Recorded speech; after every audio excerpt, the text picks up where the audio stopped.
Kamusta? Ako si Dr. Mateo, ang kaibigan mong doktor online. Nandito para tulungan kang alagaan ng iyong kalusugan araw-araw. Habang tumatanda, natural na humihina ang katawan at mas nagiging vulnerable ang ating kalusugan. Pero ang hindi alam ng marami, simple lang ang susi para mapanatiling malakas ang katawan at ito ay makikita mismo sa ating hapagkainan.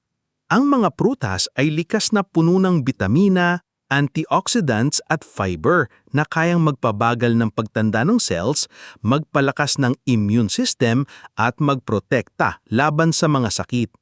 Kaya sa video na ito, ibabahagi ko ang mga prutas na makakatulong para humaba ang buhay ng mga seniors at paano ito makakatulong sa inyong pang-araw-araw na kalusugan.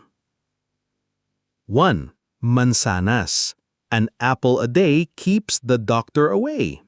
Ang mansanas ay puno ng fiber na nakakatulong sa digestion at nagbabawas ng bad cholesterol. Para sa mga seniors, napakahalaga nito dahil nakakatulong ito para maiwasan ng heart disease. Bukod pa rito, mataas ang laman nitong antioxidants na lumalaban sa free radicals, mga kalaban ng ating cells na nagpapabilis ng pagtanda. Kung makakain ka ng isang mansanas kada araw, malaking tulong na ito para mapanatili ang tibay ng puso at linaw ng pag-iisip. 2. Saging.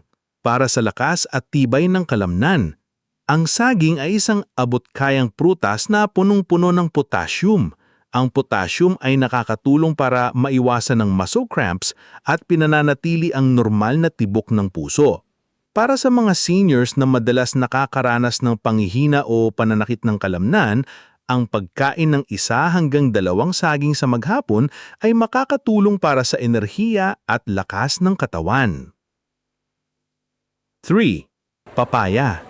Laban sa constipation at pampalinaw ng paningin. Madalas na reklamo ng seniors ang hirap sa pagdumi at dito pumapasok ang papaya.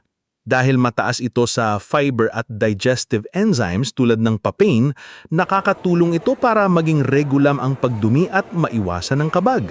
Dagdag pa, mayaman din ito sa vitamin A na tumutulong para mapanatiling malinaw ang paningin at iwas katarata.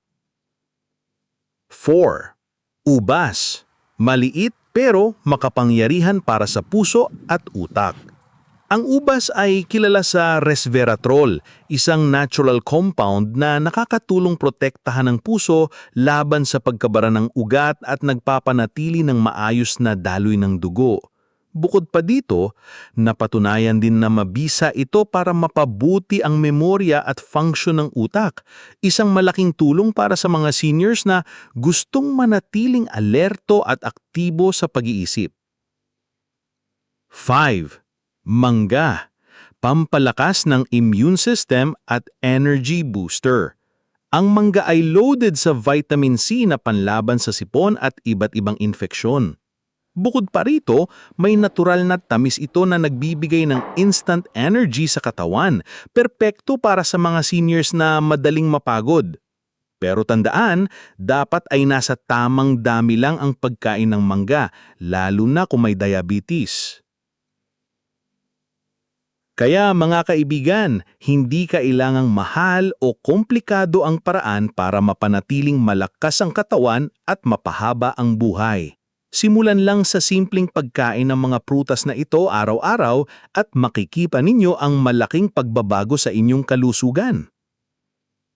Kayo po, alin sa mga prutas na ito ang madalas ninyong kainin? O may paborito ba kayong prutas na gusto ninyong idagdag sa listahan? Kung nakatulong ang video na ito, i-type ang yes at more naman kung gusto nyo pa ng dagdag na kaalaman. At huwag kalimutang i-like ang video at mag-subscribe para lagi kayong updated sa mga bagong health tips. Muli, ako si Dr. Mateo. Lagi mong tatandaan, ang kalusugan ay kayamanang hindi nawawala.